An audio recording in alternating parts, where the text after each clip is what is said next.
Okay, on to the next session. I think if you've got fatigue watching people on screen, finally we have a session where we'll have both the chair and the speaker in person. So I invite Phalgun and Dean Radhika Seshan to take the stage. Dean Radhika Seshan has just come to Northeastern she might know the exact number of days, but 3 months and 15 days. 3 months and 15 days ago, Phalgun. And so she runs our College for Professional Studies, which, as you probably know, does a lot of online offerings as well. So I thought she'd be a great person to talk to Phalgun. Phalgun, thank you for coming down Thank you for having in person. Okay, over to you, Radhika. Hi, everyone. Hello. Hello. I have delightful New England allergies, so I apologize. I guess it's welcome to Boston. So I wanted to start by saying welcome. Thank you. Thanks a lot. If you just look up upGrad, you'll see it's a $1 billion unicorn. Congratulations. Thank you. And 3 million students, 100 countries. It's pretty impressive. I think what's really interesting is that you have a background in technology, is that right? Yeah. And you love football and travel? Yeah, I do. I was trained to be an engineer, although Okay. I was trained to be a civil engineer actually, although I have never done that for one day of my professional career. For good or for bad, I have always been in education. So straight out of college, I became a consultant with the Parthenon Group, which is an education consulting firm, actually based out of Boston. But I was in their Mumbai office as a principal, mostly doing education work in emerging countries, very relevant to the theme here. So I spent an year in Brazil, an year in Africa, an year in the Middle East, and obviously did some work in India. And that's where me and my co-founder Mayank, he also used to work at Parthenon, got this idea for upGrad in terms of how technology and online can be very powerful in solving for some of the fundamental issues in education. And for the last 8 years, I've been at upGrad. So Wow, my journey, impressive. So my first question is really why? Why this and why now? I think, as I said, me and Mayank were consultants, and we used to make amazing presentations and tell people what to do. But after a point, after 4 years, I think we felt that, look, we really do know what the opportunity is and what is at stake. So maybe it is worth investing our own energy and time in doing something like this. Two things we always spoke about when it came to education was that, one, a successful education system is built on 3 pillars. The first is access. People should have access to education. Second, when they have access, they should be able to afford that access. And once you have access and you can afford it, then whatever is being taught to you should be of really high quality to ensure you get the right outcomes, both learning outcomes and career outcomes. If the system can provide these 3, access, affordability, and quality at scale, it's a successful education system, right? And that's where we felt that, again, in my experience traveling across the world at Parthenon, most countries had 1 or 2 or even all 3 of these pillars broken. And that's where we felt that when you think of technology and online, it can solve for all 3 of those problems at scale. It can provide better access, it can make things more affordable, and the quality of education can be really high. So that's where we felt that building a strong online technology-driven infrastructure is very helpful. Back in 2015, when we started upGrad, obviously the online education has been around forever. But for us, the vision was to say that we felt most online education is being still thought of as a content library or a video library and not necessarily a university experience that can be delivered online in terms of the rigor, in terms of the hand-holding, and in terms of the outcomes. So we felt that there's a lot more work that can be done to make sure that online education is not a content library as such, but is a university experience that people can get online. So that's one. We wanted to fix that. The second, again, Sumant earlier, I think, spoke about a few numbers in India. Again, I can give global numbers, but specifically when we started in India, India has about 250 million people roughly who should be over in the college-going age group, right? They should be in college between 18 to 24 years of age. Currently, we have about 27-28% of those who actually enroll in college. The other 150 million odd don't even enroll in their first degree.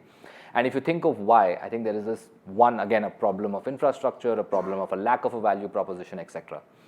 Now, one of the interesting things is that if you look at the GDP per capita or the economy of any country, it is directly correlated to the gross enrollment ratio, which is how many people are actually going to college and getting skilled, right? Because they drive the economic growth at the end of the day. So if we look at India as a country and say that, look, these are our economic targets, it directly converts to, okay, how many people do we need to really educate and skill to drive that? And for that to happen, let's say our GER needs to go from the current 30% to 50%, which is the government's target right now in 10 years, you will need to create massive infrastructure for that to happen. And that amount of infrastructure is not being built physically. It just cannot happen, right? So to drive that kind of adoption for education, online and technology are really the only way for us to get there at scale. So again, we felt this is just India, right? You can extrapolate the same thing globally, where it's almost impossible to invest and build the kind of physical infrastructure that is required to train and skill people. Our best bet is to do it most effectively online. So that was the thought process behind starting upGrad 8 years back, and that's been the pursuit every single day so far. So I have several questions, but I'll go with the most obvious one. How do you translate that into the American context? We have, I'm told, 44 universities, 160,000 students in 3 Mile area. Oh. So Boston is literally the place for higher ed. So talk to us about what upGrad can do in the US. I know you moved here recently. Yeah, so as I said, I was in Bombay for the last 10 years. I just moved to New York a couple of months back. I think one of the things that's interesting for us in the US is that I think what we have built in India can very easily be replicated to solve some of the problems of the US education system, right? So I think one of the biggest advantages we have building in India is that we always build for scale, right? So as I said, you give some numbers. We have 3 million students. We have about 50,000 paid students. We have 50 university partners. So I think when people build in India, they intuitively build for scale and leverage technology and the cost discipline that we have to make sure those, as I said, those things can be scaled over time. So I think we have built that infrastructure across our capabilities in instructional design, pedagogy, and content. Our capabilities across the learning management system, which we've built from scratch. It's a proprietary LMS, again, can operate at massive scale. But more importantly, the support services that we can provide learners, academic support, non-academic support, and career support services. So given that the way the system has been built to operate at scale, I think it can easily be transported to any part of the world to solve for student needs. The second is, obviously, I think there are a lot of universities in the US who are thinking of, obviously, the cost of education in the US is extremely high and it's been growing rapidly. There are a lot of students here who do not find the right value proposition or return on investment when they think of education. And 3, a lot of universities are also thinking of, we are doing something in the US, but we also need to have a global canvas in mind. So what can we do in India? What can we do in Southeast Asia? What can we do in the Middle East? So again, given the capabilities that upGrad has been able to build, one, to provide better access at a much lower cost for people, and also the presence and the understanding that we already have of global markets, I think has been very useful in working with US schools to offer solutions that can work across, as I said, all 3 of these things. So one thing that's really impressive is your completion rates and your outcomes. Yeah. Would love to hear more about how you achieve those things at scale. Yeah, so I think for us, right from day one, our North Star was, when we started, I think for the first couple of years, we always said that, look, the completion rates in online courses are really poor. Like I did a few courses myself online. I started off very curious, but never ended up completing some of the courses, right?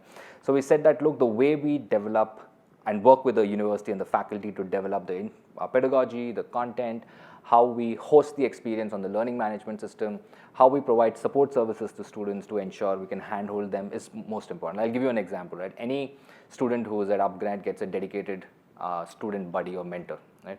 So obviously if a student has a query, they can reach out to the mentor and the mentor will help them. But the mentor is also proactively looking at what the student is doing. So we collect about 180,000 data points for the learner across a 2-year master's course. So we know that you like to study Saturday morning, we know you like to study Monday evening, we know you will submit assignment last minute. So we have all of these data points based on which we can define interventions to nudge the student to be engaged and successfully complete the program, right? So I think there's a lot of work we have done on that with technology intervention, and that's where even for a 2-year master's program online, our completion rates are about 90%. And once that happened, once we got there, our next true north was obviously to say, okay, students are engaged and they're completing the course, which is great, but now students need to get tangible career outcomes, right? That's what people study for. Right. So how do we measure that, and how do we keep improving that? And that's where we have done a lot of work over the last 5-6 years across mentorship, just-in-time career training, identifying employers who can work with us in developing courses and absorbing this talent. Where now I think one thing you need to remember is most upGrad learners are already working professionals. So they have a job. It's not like a traditional campus where students are looking for a job. So about 30% of our learners, while entering the course, say that we're not looking for a job, we're just looking to learn something which will be helpful in our careers. I just want to continue what I'm doing. But even despite that, 60% is an external audit, I think, by PwC that was done, where they surveyed upGrad students and multiple other edtech students. Roughly 60% of upGrad learners reported that they got a tangible career outcome 6 months post completion of the program. So again, that is something which is a very important metric for us as we think of building the value proposition for online learning and the returns that it can deliver. So again, still a lot of work to be done on that front, but yeah, that's our true north as of now. So I don't know how we're doing on time. I'm too focused on this conversation. You're doing fine. Okay. All right. So I'm going to take couple more questions, and I'm sure you have some. What do you see as the role of industry in developing workforce in the context of scale with quality? By industry, you mean employers? Employers, businesses. Yeah. I think the first thing is that for us, we've always tried to have an end-to-end engagement model with the industry and employers, right? So for example, when we started back in 2015, I remember we went and spoke to more than 100 companies in India, like trying to understand, okay, what do you need? Everybody complains about, okay, we're not finding people and this and all of that, right? And on the other end, there are like reports saying 80% of the graduates are unemployable or they're not finding jobs. So clearly there is a massive disconnect. So we went and spoke to about 100 companies saying, okay, but where is this gap in terms of skill, demand, and supply? And based on that, we said, okay, we'll identify that these are the 2 or 3 areas, let's say, whatever, the data science, for example, to make it simple, is where you need talent and you're not finding talent. So can you work with us to create the curriculum for this? We'll go identify a great university that wants to do this and bring in their faculty. But we also want some subject matter experts from your teams to help us with the design and delivery and bringing in case studies and interacting with students to make the entire process much more industry ready and interactive for the student. What that also helped us do was eventually when these graduates were looking for jobs, the industry did not feel like, okay, now I have to evaluate this. We went and told them that, look, I mean, you suggested these courses. Your folks are involved in the curriculum development. Your folks are delivering some of these programs. So why don't you absorb them, right? And they were much more amenable to that idea. And I think that's how we've been able to give some of the outcomes to students that we have done over the past 8 years. So that's where we try to build that credibility funnel with them right from day one, even before launching the programs. And I think that's really helped us. The second thing, right now what we're trying to do is, the second challenge of it is, while most employers say that, look, what we care about is skills and not degrees and not a credential or anything else, honestly, I think on the ground there is still a little bit of difference to what the reality is, where people still ask for, okay, which college did you pass out from, or this or that, right? So we're still trying to bridge that gap and establish that credibility for non-traditional learning to make sure that employers understand it, value it, know a way to evaluate that to successfully give students opportunities. So I think that's the second part where we're right now working on, and we'll get there. What do you see are the differences between studying online learners in India versus, say, the Middle East? I know I'm using big regional names, but do you see any differences in the way learners learn across countries? I think, India, I think, is a much more push culture, where I can tell you that when we first started off, 95% of our learners submitted their assignments in the last 5 minutes of the deadline, right? It is just how it is even today, right? Same thing, yeah. So I think India is a very, very push driven approach for us. And actually students enjoy when our counselors follow up, saying that, oh, how are you doing? What support do you need? You know your assignment is due, you have not been doing this. And students answer the call, have a conversation and enjoy it. On the other hand, let's take America. Our experience over the last few years has been that students generally like to be left, I'm talking about working professionals, right? Again, not traditional learners. Students like to be left alone. They're like, when we call, they're like, I don't want to talk, I'm just busy doing my thing, I'll do it, right? And typically we see that still 50-60% of the people do it last minute, but I think it's more self-motivated and they have it planned out on their own. So that's interesting. And I think the acceptance for online, obviously, given how it has evolved in the US, is much more than it is in India. So I think students have that to work with and they're self-motivated and take it from there. And since we're talking about the US, how would you differentiate? We have hundreds of online providers. What would you say is the sort of the sweet sauce behind your approach to American versions of online education? Yeah, I think the biggest one is obviously still going to be about the completion rates and outcomes that we spoke about. Okay. I think if we are able to continue to be at the cutting edge of saying nobody can deliver a better learning experience than us, which will lead to very strong completion rates and very strong outcomes, I think that's the long-term differentiator, right? And that's where we continue to innovate on curriculum, pedagogy, production, learning management systems, support services, industry interactions, and everything.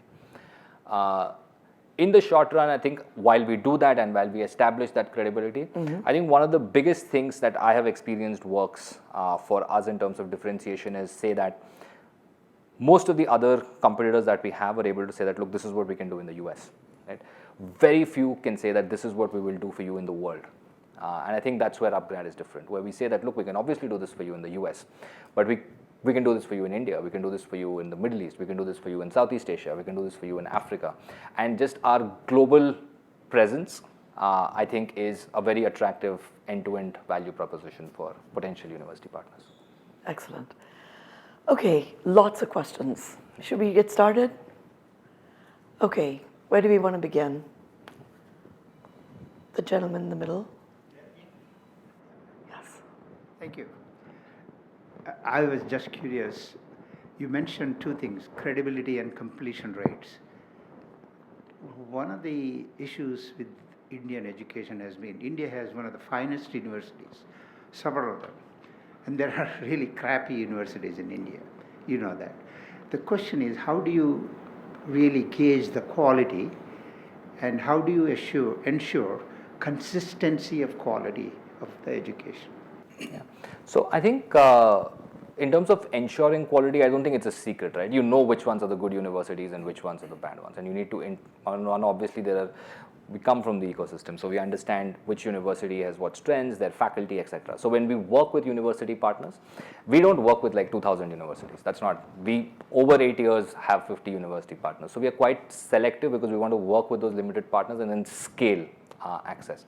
So we choose those university partners carefully, we work with the best faculty, we bring in, as I said, the best industry experts to deliver the course. So that's on how we select. On how do we ensure consistency, I think that's a very, very important and interesting challenge, especially one, consistency from a product delivery standpoint. But what we also need to realize in online education when we do this at scale is that the learner profiles are very different. So in the same class of a data science course, I have somebody who is a fresh college graduate, but I have somebody who has 20 years of experience as a software developer, right? So understanding the learner profiles and then making sure that the product is ready to customize for that, I think is very important. So there are a few ways we do that. First, consistency from a pure product standpoint.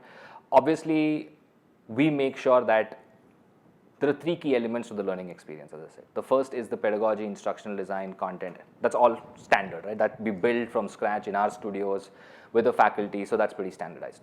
The second is the learning management system and the technology and the peer-to-peer interaction. That again is pretty standardized on the platform. But the big part where there are potential scope for inconsistency is in the student support services like assignment, grading and feedback, right? Query resolution, career mentorship, XYZ. That is where I think there is scope for some kind of inconsistency, and we have built in, obviously, the team that we have that works on this goes through very rigorous selection and training and retraining to ensure that we can maintain that consistency. Second, we have put in a lot of checks and balances to maintain that consistency. So for example, one of the things that we do, and this is just an anecdotal thing, is let's say there is a student assignment that needs to be evaluated, right? I am a teaching assistant who's getting that assignment to be evaluated. I grade it.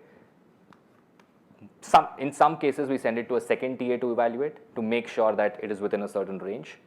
What we also do is if I as a TA am getting 10 assignments to evaluate, I get 8 actual assignments and 2 decoy assignments, right? So I also have to grade those 2 decoy assignments where the system already knows that on those 2, one should have been 8 on 10 and the other should have been 7 on 10, right? If I again go out of range, we pull that teaching assistant up for it. So there are many checks and balances that we have put in place, both from a tech standpoint and from a people standpoint, to ensure that the consistency can be scaled. And that I think is the beauty of, as I said, building the entire infrastructure that can scale and deliver that kind of consistency. Thank you.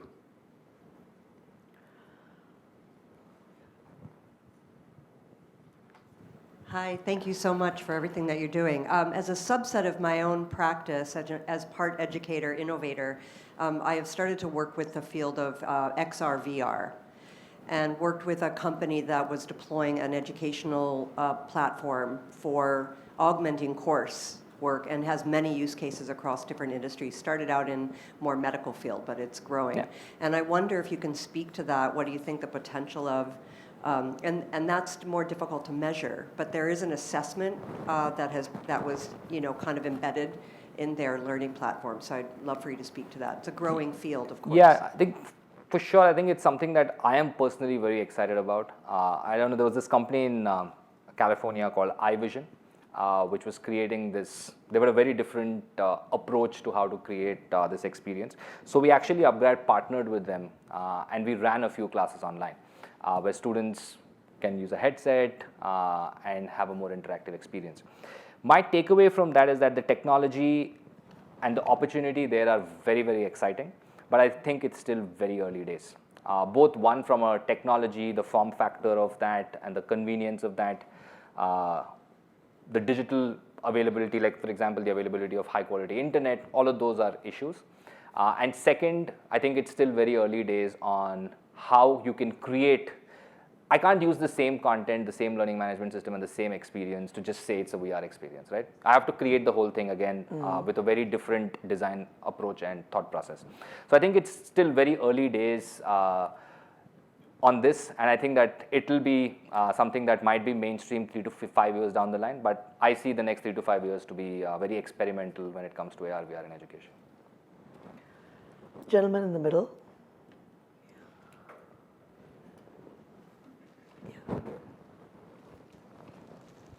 Thank you.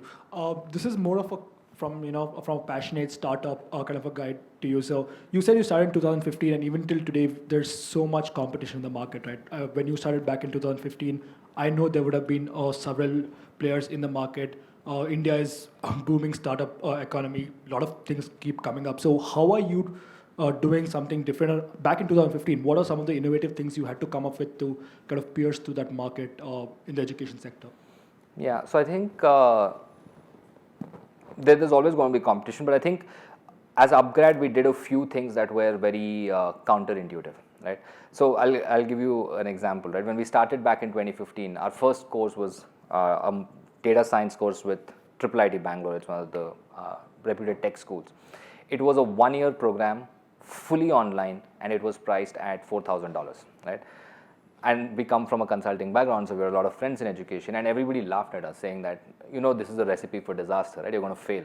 Nobody is going to do a 1-year fully online program in India and pay $4,000 for it, which is very expensive by Indian standards. And they said, you'll probably get 10 students to start. So you're setting yourself up for failure. But we did, and that is one of the most successful courses that we have. It was a runaway success to start with, and it still continues to remain one of our most successful programs. So I think we did a lot of these counterintuitive things based on the insight that we had from obviously interactions with potential customers, but also based on the insight that we had looking at global education, right? So I think just having that insight into something that most people do not understand really well, and taking those counterintuitive calls that other people don't believe in, I think have really helped us build something that is truly differentiated and sustainable over the last 8 years.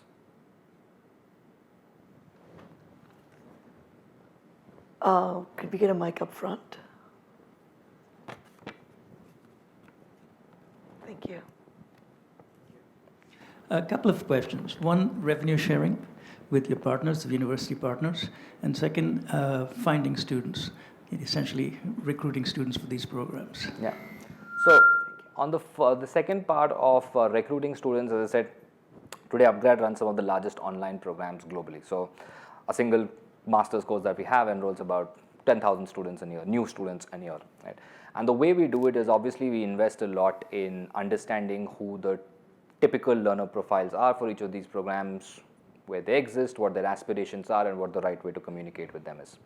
Second, I think over time, what we've been able to do is for upGrad and for our partners, we've been able to build a very strong organic and word of mouth channel.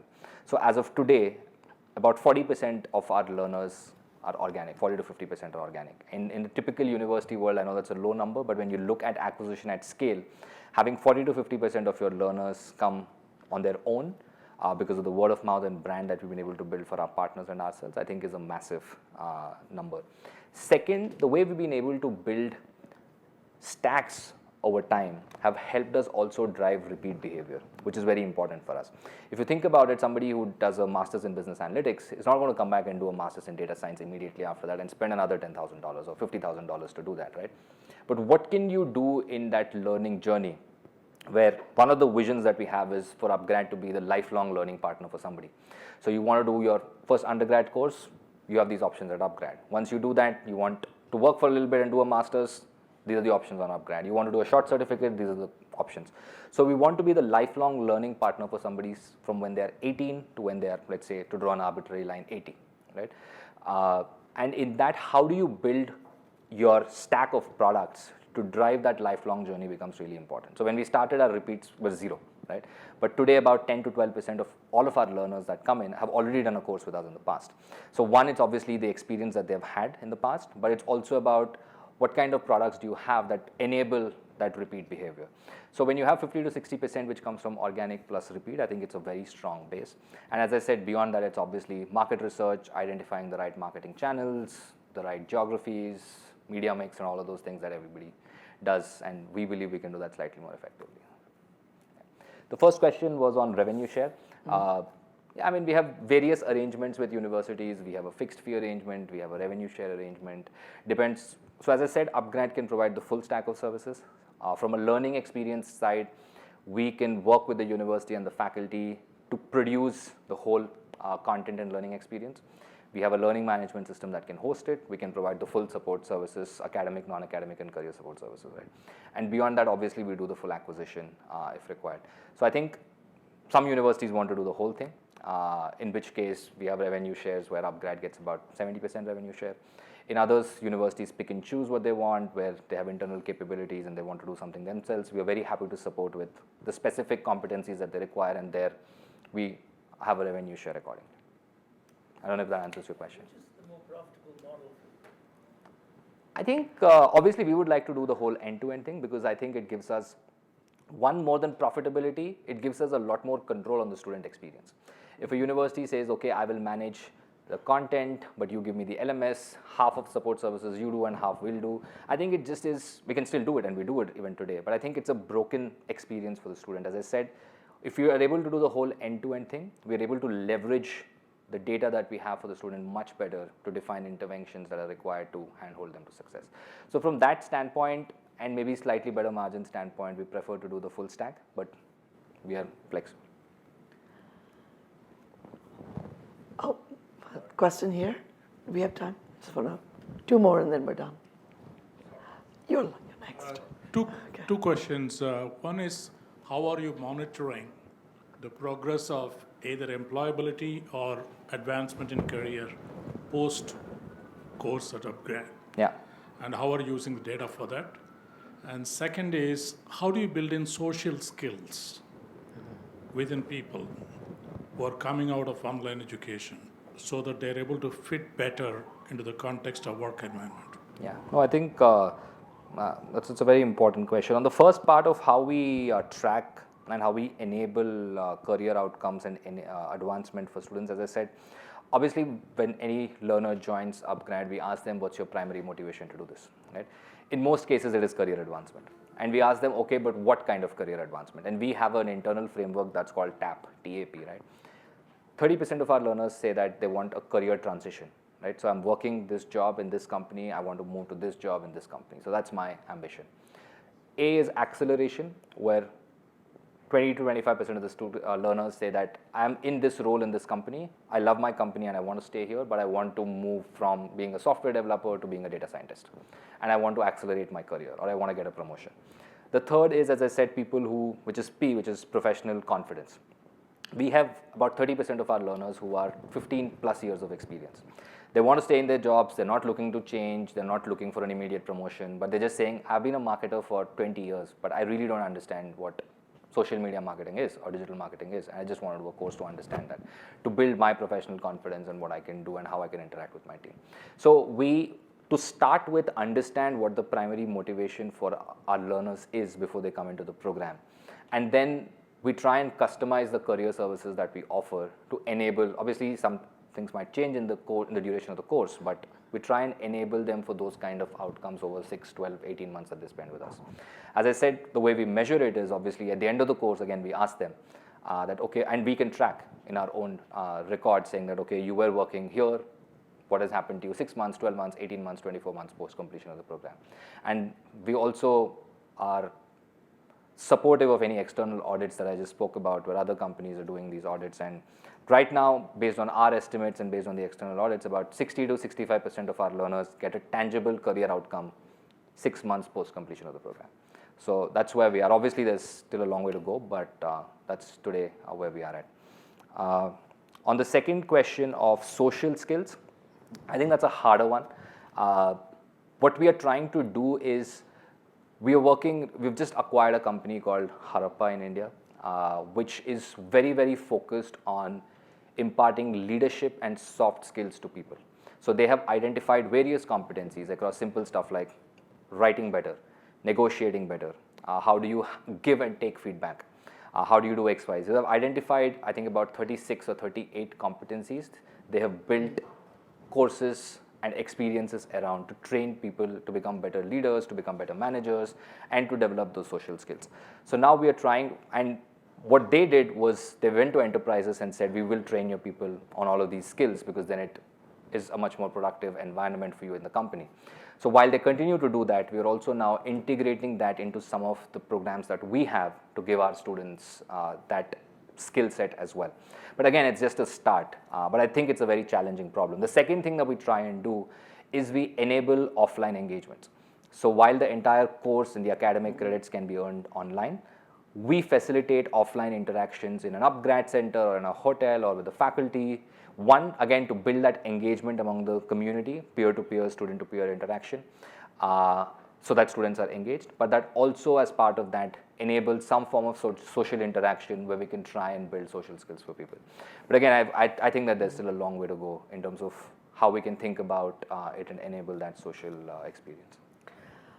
I know we're just over, but I feel like you should get the last question very quickly. Thank you. So I think everything, Phalgun, you said about access, affordability, quality, this all makes sense, and we do something similar in telecom. My question is more on the urban versus rural application of your software. Is this more for a university in Boston? It will work, but if you are in a rural setting in some place where there is not enough connectivity, there are other kinds of barriers. So how do you think about that, and how do you solve those barriers so this is more, I guess, equitable all over the country? Yeah.